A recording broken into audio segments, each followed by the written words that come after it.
Good evening. I'm both honored and humbled to be here with you today. I'm honored because I get to play a part, some small significant part maybe, in this grand vision that the Salama Foundation has for young children in the Abu Dhabi and in the United Arab Emirates. I'm also honored to be able to be here and speak with you today about a topic that I think is extremely important. One that I can't really certainly think of anything more important that we could possibly be talking about here today than the education of our young children. But I'm also very humbled because there's an awful lot of work to do as we think about how best to think about the education of our young children and what that could potentially look like. In order for us to get started, I'm curious, could you please raise your hands if you educate a young child, if you're a teacher of a young child? Or raise your hands if you're a doctor of a young child?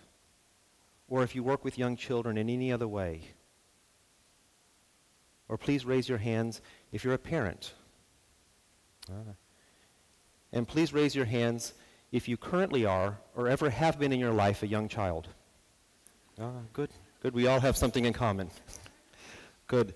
So if I were to talk about the care and education of young children and mention everything that's ever been written on the topic, the books would stand taller than I stand on the stage. But fortunately, I can distill most of that down into 4 main points. The first point that I would make is that the first few years of life for a young child is extremely important. It lays the foundation for all subsequent learning that child will have. And so if that foundation is a very secure foundation, then all of the subsequent learning will be very secure. If that foundation is a very tentative foundation in the beginning, all subsequent learning from that child will be very tentative. It's very much like building a building. If you build a building on a solid foundation, the building will stand. If you build a building on an unstable foundation, then the building will not be nearly as solid. When we think about this, probably the best way for me to describe this is by showing you some pictures.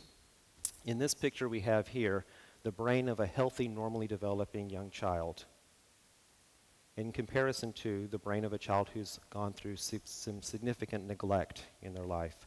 Both of these children are 3-year-old children. These drawings are to scale. What are the things that stand out to you as you look at this? You notice that one of those brains is much smaller. These are cross-sectionals of a brain using an MRI machine, cut about this way, looking straight down. You notice that one's much smaller. You notice that the one that's smaller even has larger ventricles in the middle, those large black areas. There's overall less matter to the brain. Now, why would something like that happen? Well, during the first few months of life, child is developing a lot of synaptic connections in the brain. When they start out in life, there's a few, and then by a month you can see that there's several more, and by 9 months, many more. By 2 months, you can see there's quite a few connections in the brain, these synaptic connections that are connecting one region of the brain to another region of the brain in order for the child to be able to engage in complicated learning, complex tasks, things like speech, things like being able to walk, things like being able to form a relationship with a caring adult in their life. Now look at the adult brain and look at the synaptic connections there. What do you notice? Do you notice that there's fewer, right? But the ones that are still there are stronger. They're thicker. And basically what happens is you have 2 processes that are happening. One is proliferation. That's more and more synaptic connections being formed. The other one is called pruning. Pruning is exactly what it sounds like. It's synaptic connections that have been formed that die away. They go away because they're not reinforced in the environment. So when a child forms a connection for complex language, if that language is not actually reciprocated, if there's nobody talking to the child, engaging with the child, those connections die off. And then basically what that means is over time, we have to reform those connections. So when we think about special educational services, when we think about remedial education, when we think about all the other types of services that we have to provide to children because they don't come to school ready to learn, it basically means that we're engaging in very complicated, expensive, time-consuming, difficult, heartbreaking neurological rehabilitation. That's basically what it is, simply because we've allowed those synaptic connections to drop off, and now we have to rebuild them over time. And they're typically not going to be as stably drawn as if we had allowed them to be able to be formed in the first place, encouraged them, reinforced them, and allowed them to be able to continue. Now, I've got a slide here that basically makes the points in terms of the way in which people can think about investing in the lives of young children. This slide, I think, is a slide that I was talking to somebody in the, Dr. Mudir, yes, from ADEC, the Director General in ADEC. We were talking in the hallway before he came out here, and he was mentioning an economist, and the economist's name is James Heckman. He's a Nobel laureate economist from Chicago who's done quite a bit of research on the costs of intervening in the lives of children at different age levels and compared the cost to the amount of return on investment. Return on investment meaning every dollar that goes into it, how much money is saved in the long run. And basically what he found is what was explained in the slides before. If you intervene earlier, if you provide educational services earlier, it tends to give you a better return on investment than at any other time in the life of that child.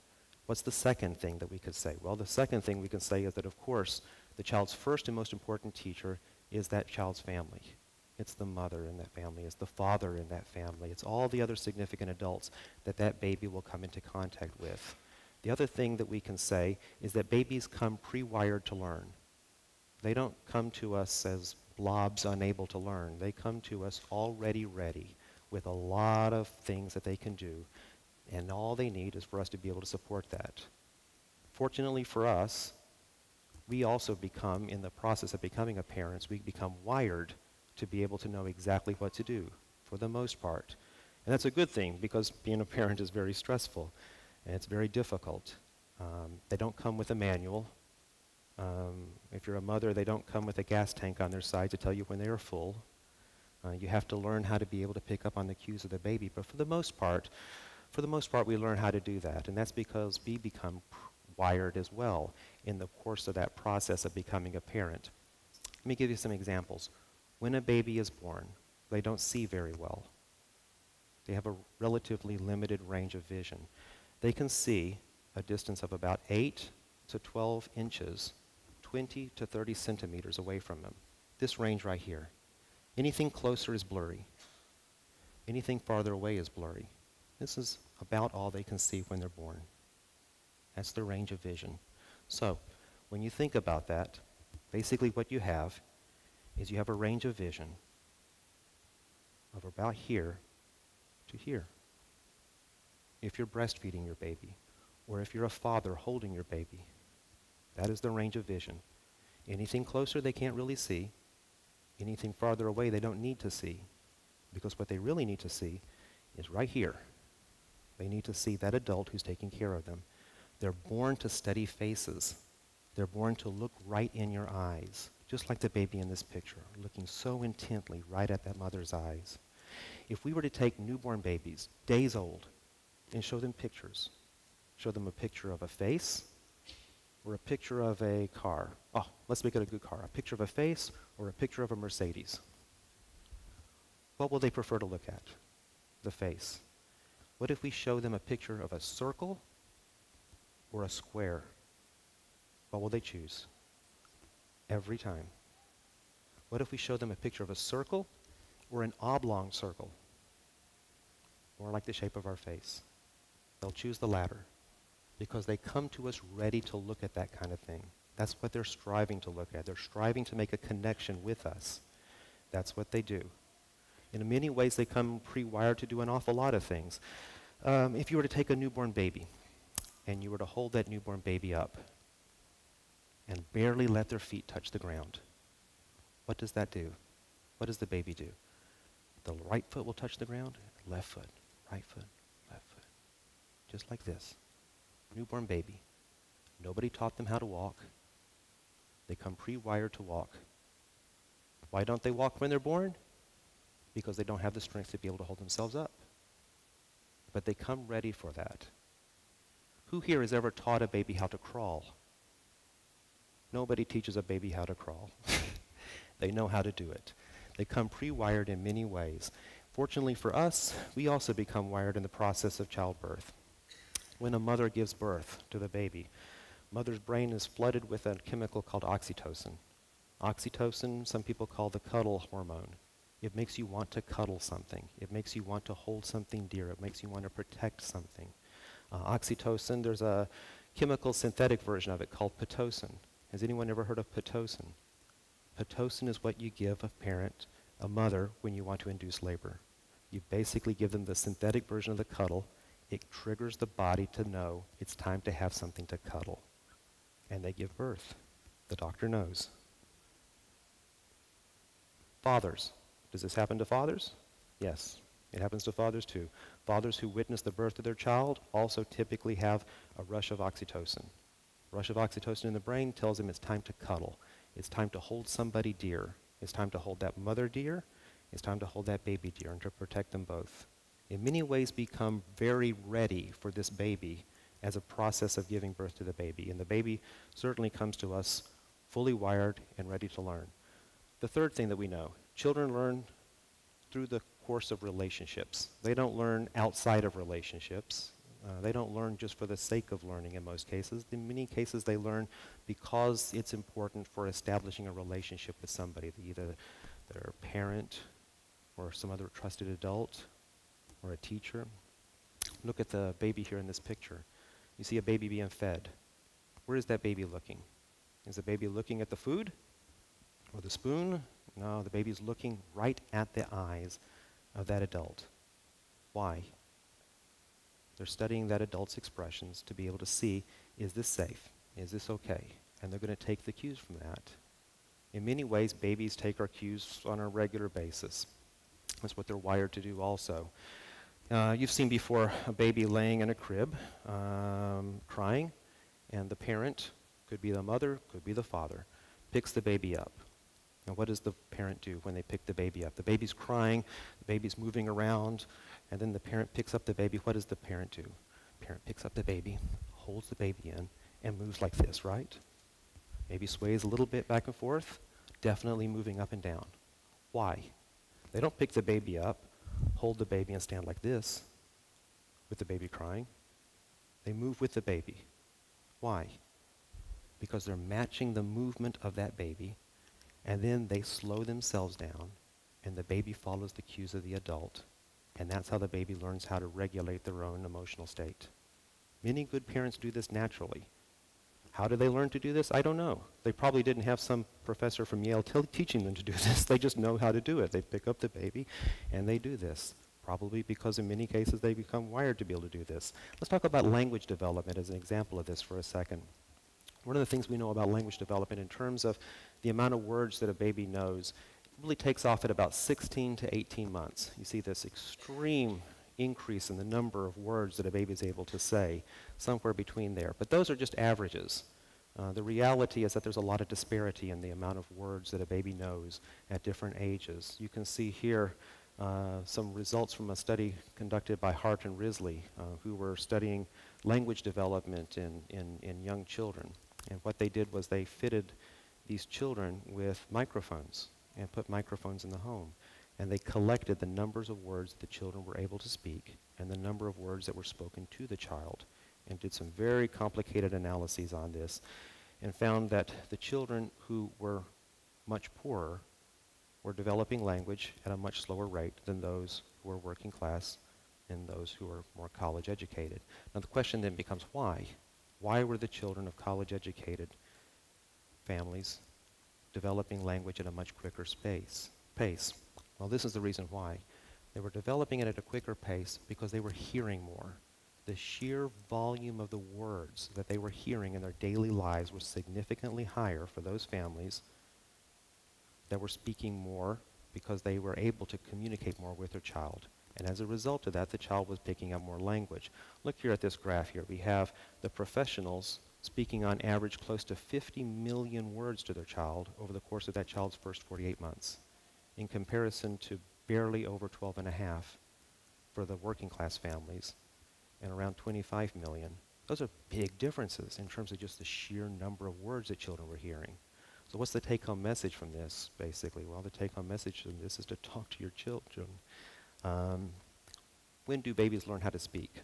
I don't want you to take a message from this to suggest that babies learn how to speak at 16 months, 18 months old. That's just when they're able to actually produce the sounds. The learning happens much earlier than that. Let me tell you about a study by a woman named Patricia Cull.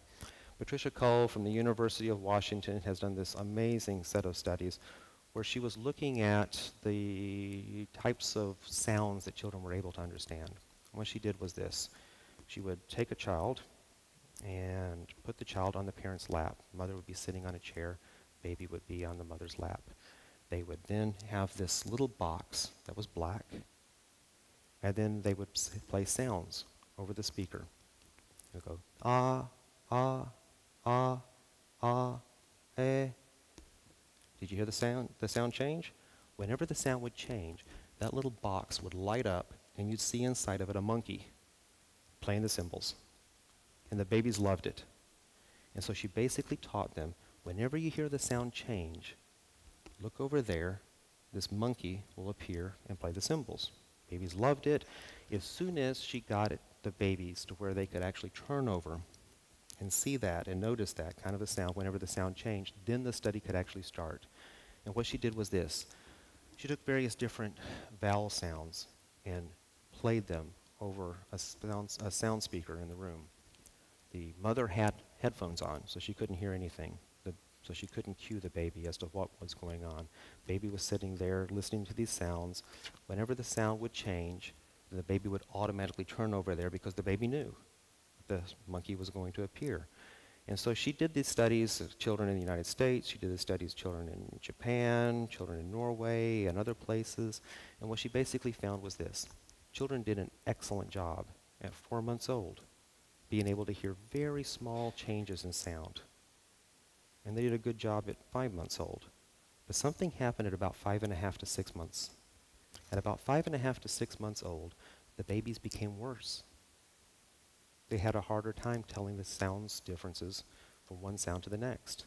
They performed better at 4 months and 5 months old than they did at 6, 7, 8, 9 months old. And the reason is this. If the sounds that were being played were in their native language, in the language that was being spoken around them, they were able to continue to hear minute differences. But if the sounds were sounds from a language that they were not being exposed to, they stopped being able to hear the differences. They could hear them before, but now they can't hear them because they're not being reinforced in the environment. Just like what we had said before about synaptic connections. If they're not being reinforced in the environment, the baby loses the ability to be able to do that. So what does this basically tell us? It tells us that if you're speaking to your child in the language that you want that child to be able to hear, whether it's English, Arabic, during the first 6 months in life, they'll be able to continue to be able to hear those sound differences over time and have an easier time being able to learn the language. If they're not hearing it within the first 6 months of life, they will start to be able to lose their ability to be able to distinguish those sounds. And when they do, they'll be learning that language as if it were a second language. Much harder, much more difficult to do. So if you want your children to be able to speak Arabic, it's important for them to be able to hear Arabic. Lots of it in their early months. What can adults be able to do to be able to bathe their children in language? Don't just think about bathing your children in water. Think about also bathing them in language, lots of language around them. One thing that you can do is you can do something that people refer to as narration. If you're in the supermarket and the baby's in the cart and you're moving down, you say, today we're going to go shopping. We're going to go get some this, and we're going to buy these, and I want 2 of these, and you put them in here, and you say, how are you doing today? Now we're going to be going over here, and just basically talk your way through your day around your baby. Now, would you feel silly doing that? Are you afraid you might seem a little strange if you're just talking to a baby? So if you do feel that way, just try to remember any time that you've ever talked to somebody sitting alone on Bluetooth, because you probably won't look any stranger than that when you're sitting all by yourself just talking. So in this case, at least you're doing some good for your baby, talking to your baby. Another thing that you can do is something that people call linguistic chaining. So if your baby is sitting there and your baby sees a big red truck and your baby says truck, and then you can say truck, yes, good, truck, red truck. And the baby says red truck. And you say, yes, big red truck. And you're basically just introducing more vocabulary and heaping that vocabulary onto your child. What's the 4th thing we know? High-quality early education can have huge impacts in the lives of children. But notice that I said high quality.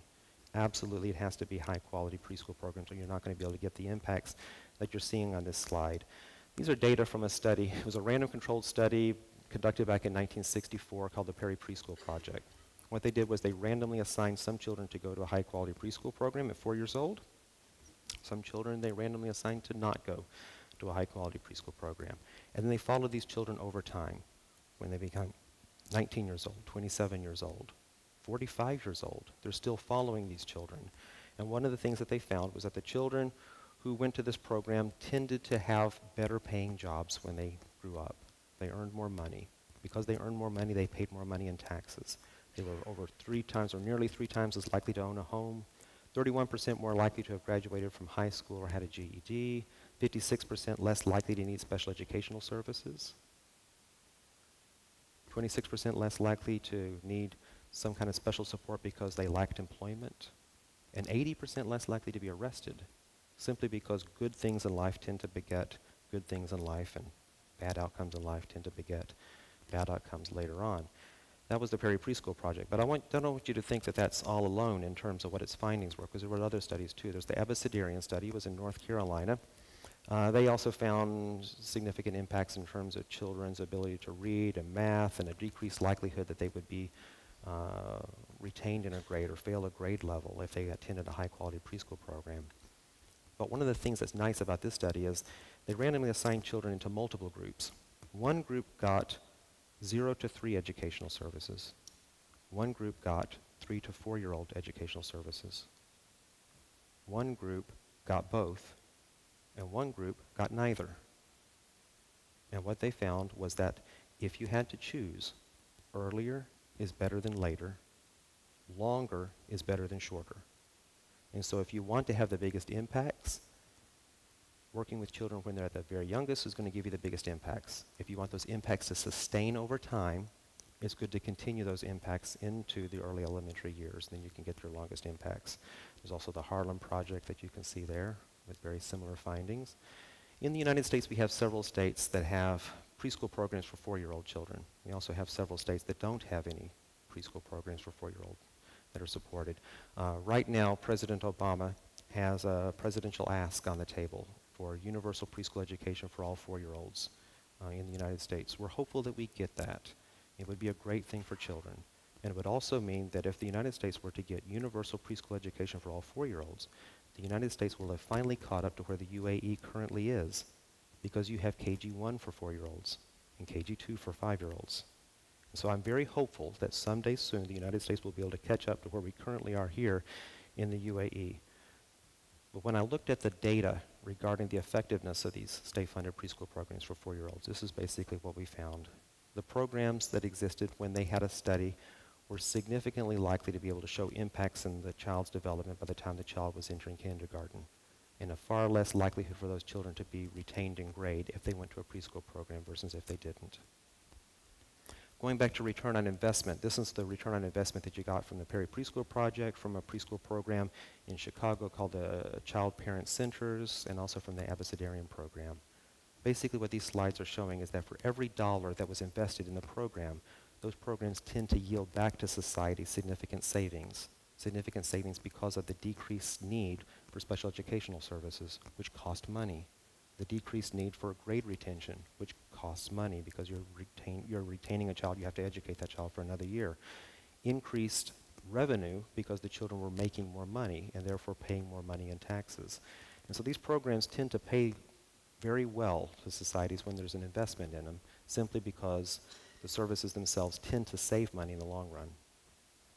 But I don't want you to think that the outcomes are all about ABCs and 1, 2, 3s and shapes and colors. There's also something called soft skills. Soft skills have to do with things other than just the academic outcomes. They have to do with a child's ability to cooperate and get along with each other, to be able to follow adult attentions, to have social skills.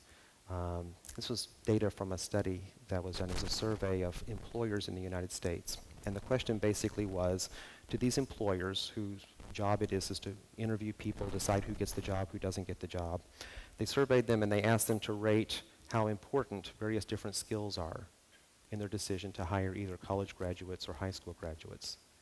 Now look where reading is. And I'm not saying reading isn't important. Reading is extremely important. Look where mathematics are. Look where science. They're not at the very top. What is at the very top? Oral communication, teamwork, work ethic, written communication, critical thinking, ethics and responsibility, leadership, a lot of things that people would refer to as soft skills, things that we typically focus on in early childhood education. We don't just focus on the ABCs and the 1, 2, 3s, but we also focus a lot on sharing skills, being able to get along with others, being able to be okay with the fact that you're away from your parent, to be able to be okay with the fact that you're now going to have to share resources with a peer, to be able to work together with your peer. These centers are places where children can learn those kind of skills. If I were to distill down what we know about early childhood development into 3 basic lessons, these would be the lessons that we know. Early childhood education can have very large and lasting effects, which is what I just mentioned. Only high-quality programs typically achieve those effects, however. Low-quality programs tend to not have any significant impacts on the lives of children at all. And there are some programs that are so low in quality that they can actually be detrimental to children's health. And so it's important for us to understand that the outcomes that I was talking about before with Perry Preschool Project, Chicago Parent-Child Project, the Abecedarian Project are not just from typical run-of-the-mill early education programs. These are programs that were implemented very, very well. And then there's the third lesson here, and that's that high-quality preschool programs require a lot of planning and very careful implementation, or you're not going to be able to achieve those kind of outcomes. When we think about what quality elements are, there's structural quality, and there's process quality. Structural quality are the things that you can see, or the things that you can count fairly easily. There are things like how many books are in the room. Process quality is how well did the teacher use those books in the room. Structural quality might be, does the teacher have a bachelor's degree? Does the teacher have special training in taking care of young children? Process quality, does the teacher actually look like she has a bachelor's degree and teaches children well with the knowledge that she should be able to possess? I'm seeing some laughing from some people who know very well exactly what I'm talking about in terms of the difference between having the credential and actually looking like you have the credential when you're in the classroom.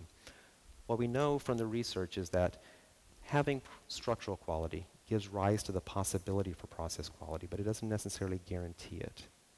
And if you want to be able to guarantee it, you have to be able to structure around making sure that that process quality is there through really careful monitoring and coaching teachers in the classroom on how to be very good teachers. We typically teach people to be teachers in ways that don't really make a lot of sense to me. And I'm hoping that I can get away with saying that because I used to, in a former career, be a public school teacher. I taught public school for a couple of years and then had a very significant change in my life and then went into early childhood care and education. But when I was a public school teacher, I certainly remembered what the teacher preparation programs were like. For the most part, you pull all the people together who are learning how to be teachers, and they go to classes to learn educational psychology, where they memorize the names of dead psychologists, and then they hear about some learning theories, and then we throw them into a classroom, and then we say, go teach. That would be fine if teaching were an academic subject, but teaching is not an academic subject at any grade level, at any age level. Teaching is not an academic subject. It is a performing art. It has much more to do with the way in which you perform on a regular daily basis with those children. We would never think to teach, here's some performing artists, dancers, athletes, artists. We would never think to teach a dancer how to dance by putting them in a lecture hall and teaching them about the physics of movement. We would actually get on the stage with them and we would move them through the steps. A coach would never teach a person how to play ball by giving them a lecture on the physics of the ball and the properties of a sphere and how the sphere moves through space. They would actually get on the field with them and walk them through it and coach them. And in my opinion, that's basically what we need to do if we're thinking about how do you create process quality in early childhood care and education programs, is to realize that these teachers are performing artists and they don't need lectures, they need coaching. They need somebody actually in that environment with them, coaching them on a regular basis as to how to do this. Process quality is extremely important, and in the end, it tends to be the main determinant of how effective an early childhood care and education program is. But I don't want you to leave thinking that the benefits are only accrued to children in terms of early care and education program. There's some significant benefits that are also accrued to the workforce. Immediate benefits that aren't just about the child being able to contribute to the workforce later on. Early childhood care and education is extremely important to the ability of parents to be able to get a job, because early care and education is a way to be able to take care of the children while parents are employed.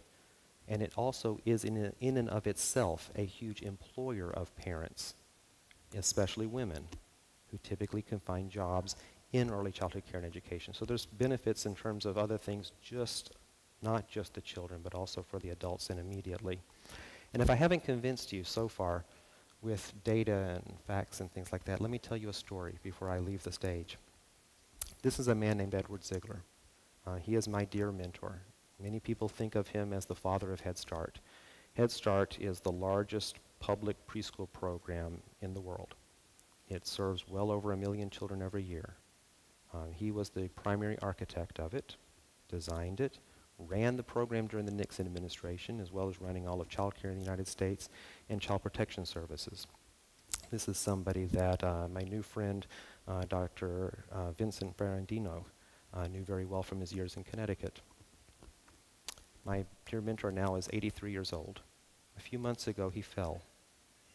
He broke his hip. This man who has given his whole life to taking care of children, thinking about what children need, created this program, Head Start, aimed towards low-income children, poor children, to give them a good start educationally in life. Fell and he broke his hip, goes to the doctor's office, goes to the hospital. I meet him in the emergency room. I'm with him and his wife in the emergency room. I'm with them as they go into the main hospital, and then it becomes clear that he needs to have surgery.